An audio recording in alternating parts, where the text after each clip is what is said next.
नमस्कार, मी मोहन माने पाटील. आपण पाहत आहात जतचा आवाज, आपल्या मातीचा, आपल्या लोकांचा, आपल्या संस्कृतीचा खरा आवाज. सामाजिक कार्यकर्ते सुशील कुमार कांबळे यांनी 2 निवेदन दिले आहेत. एक निवेदन माननीय आमदार गोपीचंद पडळकर साहेब आणि दुसरे निवेदन आहे ते जत मुख्याधिकारी नगर परिषद जत. सामाजिक कार्यकर्ते सुशील कुमार कांबळे साहेब काय म्हणाले ते बघा. नमस्कार. प्रथम सर्व महापुरुषांना माझे वंदन.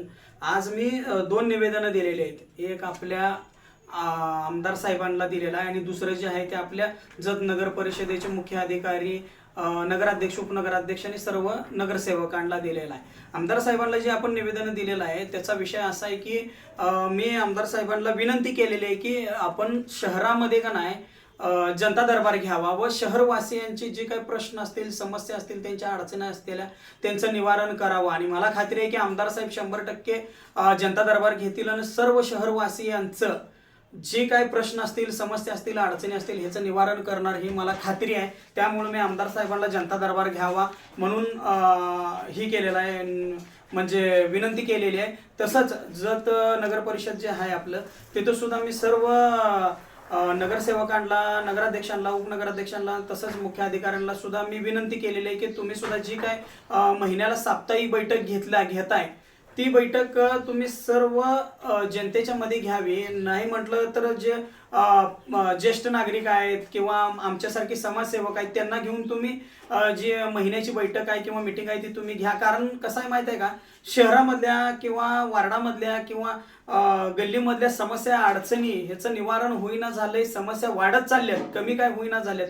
याच्यामुळं माझं हात जोडून त्यांना विनंती आहे की बाबांनो तुम्ही जी काय महिन्याची बैठक घेता ती सर्वसामान्य जनतेसोबत घ्या.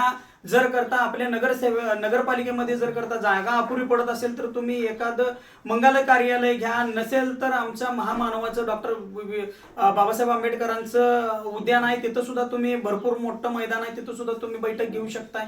अशा ठिकाणी तुम्ही सार्वजनिक बैठक घेऊन शहरवासियांच्या समस्या, प्रश्नांचं निवारण करा. तरच शहरामधले प्रश्न सुटतील आणि आपला शहर आणि तालुका सुजलाम सुफलाम होईल. माझं एकच सांगणं आणि एकच म्हणणं आहे की प्रत्येक प्रश्नाचं, प्रत्येक समस्येचं निवारण व्हावं. आता मी स्वतः कितीतरी निवेदनं दिलेली आहेत, कितीतरी वेळेला मी ही घेतलेलं आहे, प्रेस कॉन्फरन्स घेतलेली आहे, तरी सुद्धा कितीतरी प्रश्न अजूनही तशीच पडलेली आहेत.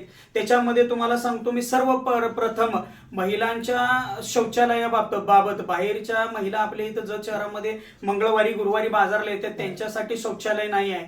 तसेच जे शौचालय आपल्या इथं आहेत ती सगळे जीर्ण अवस्थेत गेलेले आहेत, त्याची पडझड आणि खराब झालेली आहे. तसेच मी तुम्हाला सांगतो दुसरी गोष्ट, पाण्याचा प्रश्न असेल, त्याच्यानंतर मोकाट जनावरांचा, त्याच्यामध्ये कुत्र्यांचा असेल किंवा मोठ्या जनावरांचा गोवंश असेल ह्याचा प्रश्न असेल, नसेल तर CCTV असेल, अशा त्याच्यानंतर अशी कितीतरी प्रश्न आहेत. तुम्हाला सांगतो मी, आपले पूल आहेत, दगडी पुला, लोखंडी पुलापासून अगदी स्मशानभूमीपर्यंत 4 ते 5 पूल आहेत.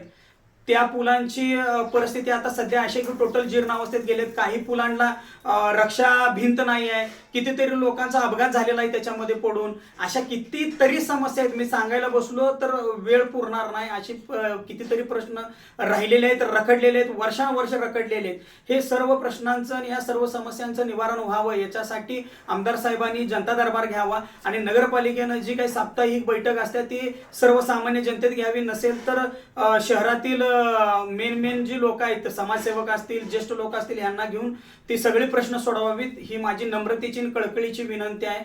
धन्यवाद.